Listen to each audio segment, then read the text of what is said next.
Bonjour, mon nom est Arnaud et bienvenue sur Timmy.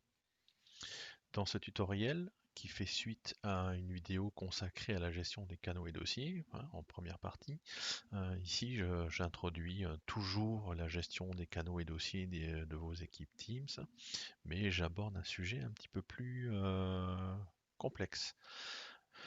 Alors pour rappel, sur vos équipes, on avait vu dans une vidéo précédente que sur l'onglet Canaux et dossiers, on pouvait créer des structures de dossiers via ici un petit outil qui permet de créer des dossiers standards, des dossiers spécifiques en termes de permission et des dossiers personnels vis-à-vis de vos utilisateurs de type étudiant.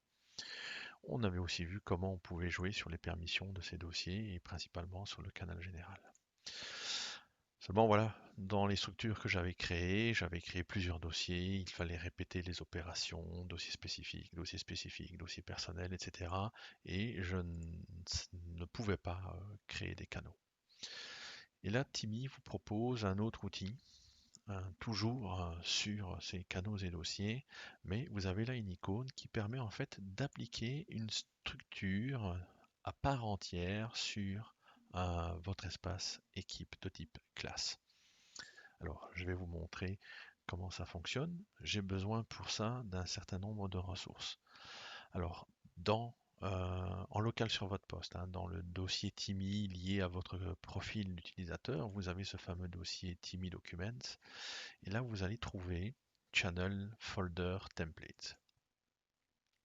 Dans le dossier exemple, vous avez des premières approches qui vont vous permettre de comprendre un petit peu comment il faut construire ces documents. Alors, je vais vous montrer d'abord par l'exemple 4-5 structures et on jouera sur une structure plus complète que j'appliquerai sur ma classe. Première chose, c'est comment rendre un canal pour le définir en lecture seule pour les étudiants. Et donc, ce fichier XML que j'ouvre avec un éditeur de texte, mais c'est bien un fichier XML. Vous avez là quelques commentaires qui vous expliquent les niveaux d'autorisation. Donc le niveau lecture, le niveau édition, le niveau contrôle total.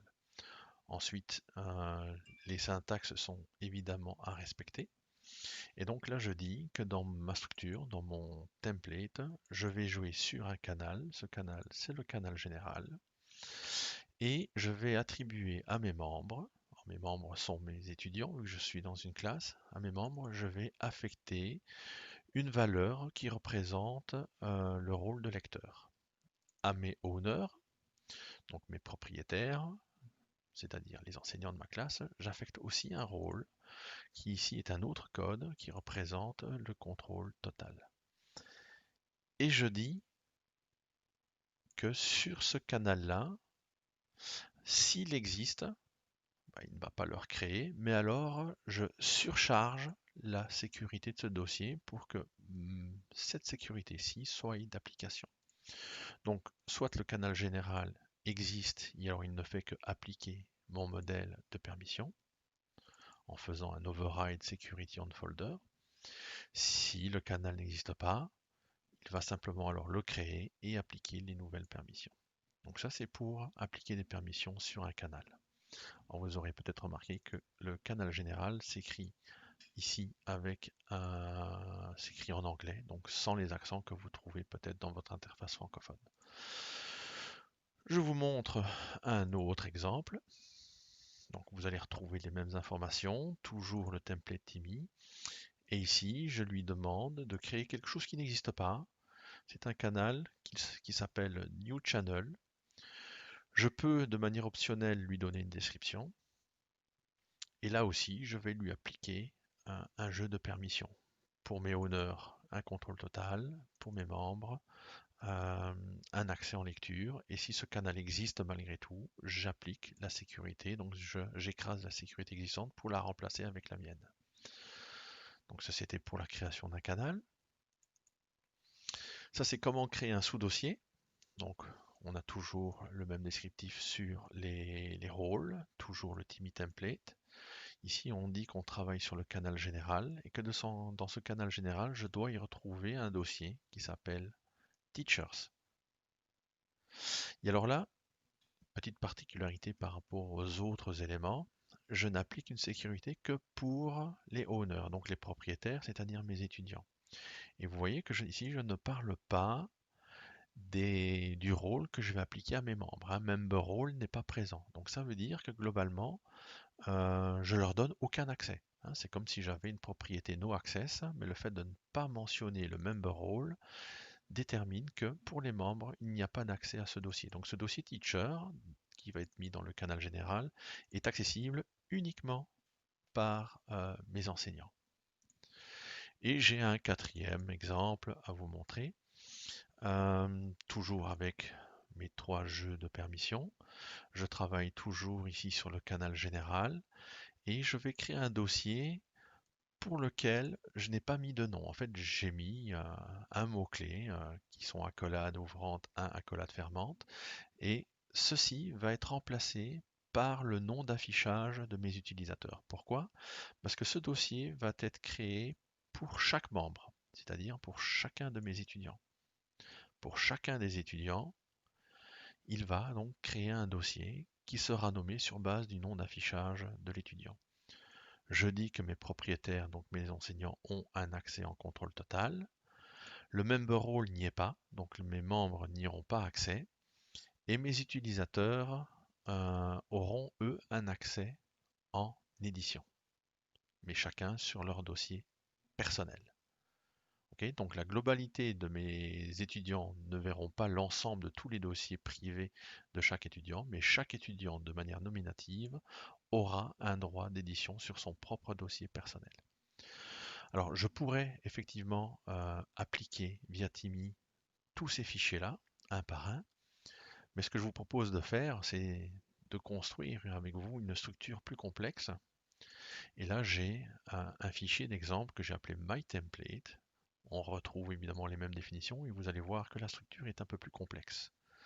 Donc, pour faire vite, j'ai un premier canal général, qui a priori existe, pour lequel mes étudiants auront un accès en lecture.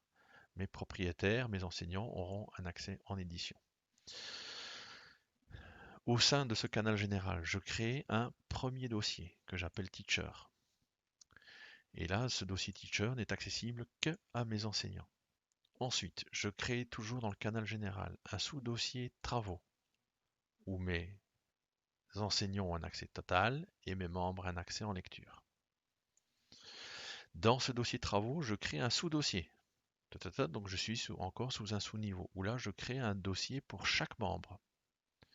Et là, le nom du dossier sera remplacé par le nom d'affichage des étudiants, des étudiants étant mes membres. Mes enseignants auront un accès total. Mes membres n'ont pas d'accès du tout, mais chaque utilisateur pour qui on crée ce dossier aura un accès en édition. Et dans ce dossier personnel, je crée encore un sous-dossier devoir. Et ce sous-dossier devoir, je ne positionne aucune espèce de permission, ni pour les owners, ni pour les membres, ni pour les users. En ne mettant rien, ce dossier devoir va être perçu comme ayant les mêmes sécurités que son dossier parent. Ensuite, ça c'était pour le canal général. Je crée encore un nouveau canal, le canal que je nomme mathématiques. Je lui donne une description. Mes étudiants y ont un accès en lecture, mes enseignants un accès en écriture. Là-dedans, je crée un dossier support de cours. Lui aussi, à nouveau, je lui donne aucune permission. Donc, il va avoir les mêmes permissions que son dossier parent, c'est-à-dire lecture pour les étudiants, contrôle total pour les enseignants. Dans ce canal mathématique, je crée un dossier personnel à chaque membre. Les enseignants ont un accès en contrôle total. Les membres n'y ont pas d'accès, mais les utilisateurs à titre personnel y ont un accès en édition. Et je fais la même chose, je répète ça, mais pour créer un canal français dont le descriptif sera cours de français, et je réutilise aussi un dossier support de cours et un dossier personnel. Et en dernier lieu, alors ça c'est vraiment pour la beauté du geste, je crée un troisième canal que je nomme discussion. Et ce canal discussion, pour la zone fichier, ne sera accessible que par les enseignants. Donc mes étudiants de ma classe, sur lesquels je vais appliquer ce modèle, n'auront pas d'accès à la zone fichier du canal discussion. Alors, on va enregistrer tout ça. On va revenir sur l'application Timmy. Pour le moment, je prends ma classe de P1A, elle n'a aucune structure. Et là, plutôt que de créer les dossiers un par un et d'adapter leurs permissions, je vais appliquer un modèle de structure complet. Et donc, il me demande d'aller choisir un fichier. Et je prends MyTemplate, qui est ma structure complexe. Ici, il me dit que tout doit bien se passer. Il a vérifié mon fichier et il est en train de créer dans mon canal général tous les dossiers qui sont décrits, dossiers, canaux avec les permissions qui se trouvent dans mon modèle de structure de canaux et dossiers. Alors on va le laisser faire gentiment.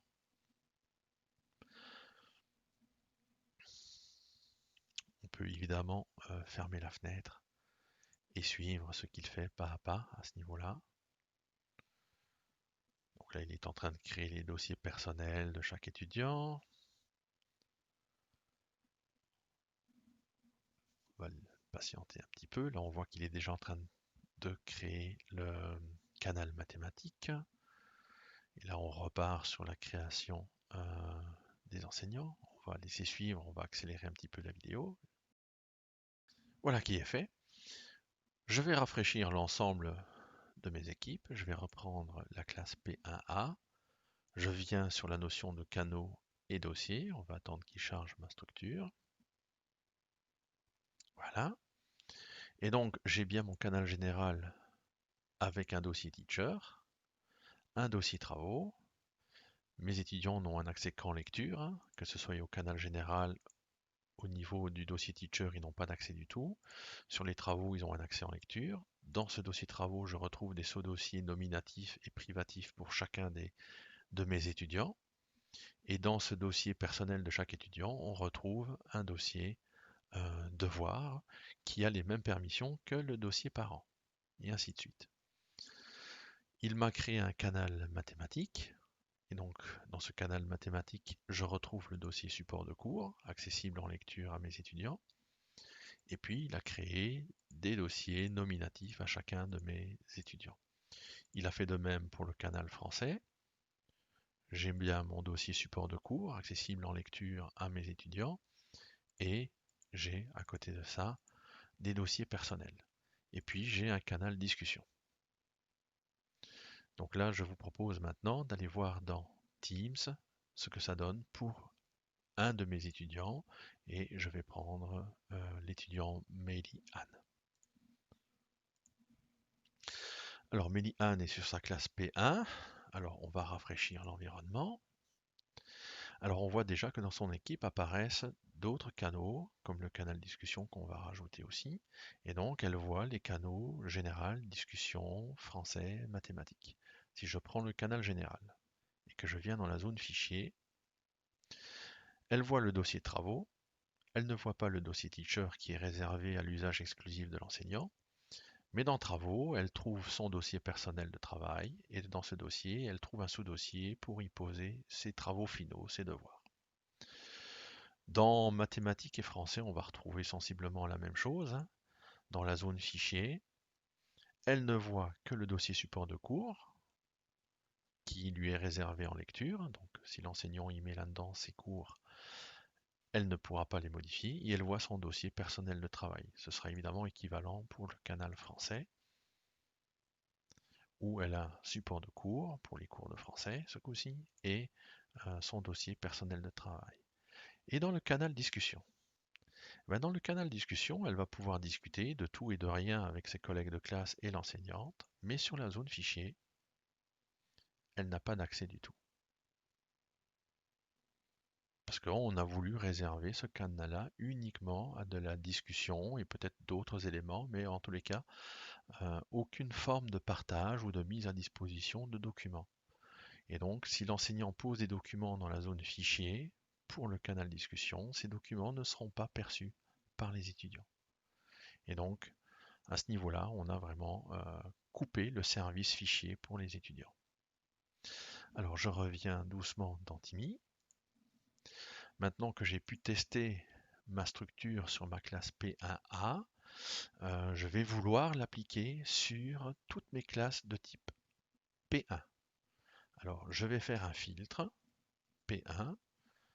Comme ça, je retrouve uniquement mes classes P1A, P1B, P1C. Et ces classes-là, je vais les exporter. Et je vais appeler cet export P1A classe. Hop, on exporte. Timmy m'a créé dans le répertoire des exports un fichier CSV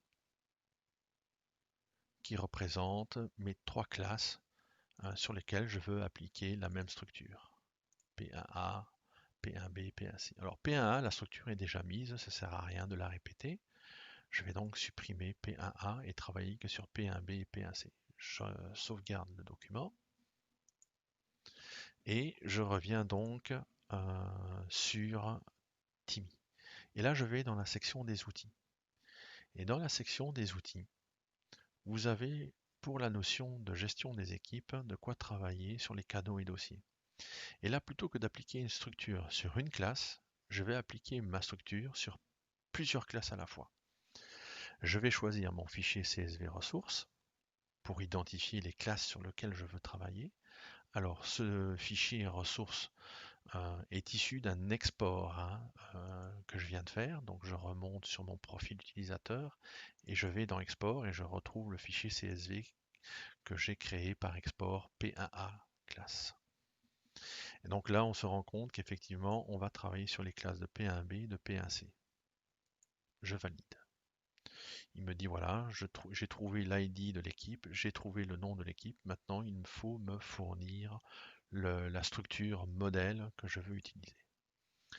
Et donc là, je vais réutiliser le même template que tout à l'heure et non pas l'appliquer sur une classe, mais l'appliquer sur plusieurs classes à la fois. Ici, en l'occurrence, mes classes de P1B et de P1C.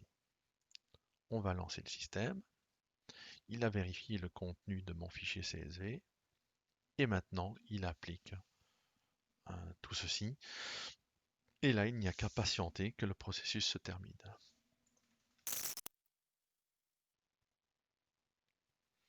Voilà, cela semble terminé.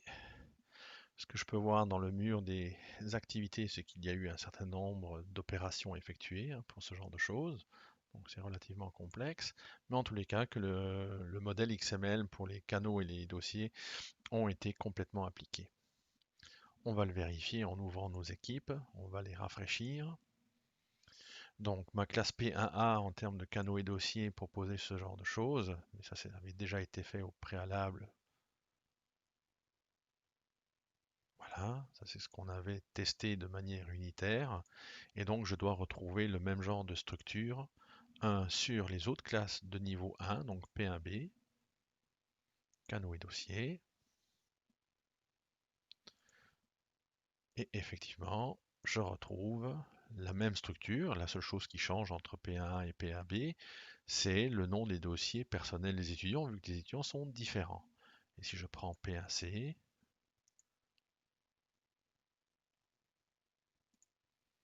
je vais retrouver le même genre d'informations. Et là, de nouveau, la seule chose qui change entre ces trois classes, ce sont le nom des dossiers privatifs des étudiants, parce que les étudiants sont nommés différemment, ce qui est logique.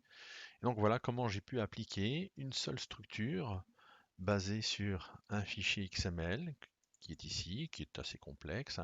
Il m'a créé trois canaux avec des dossiers, des sous-dossiers dans tous les sens.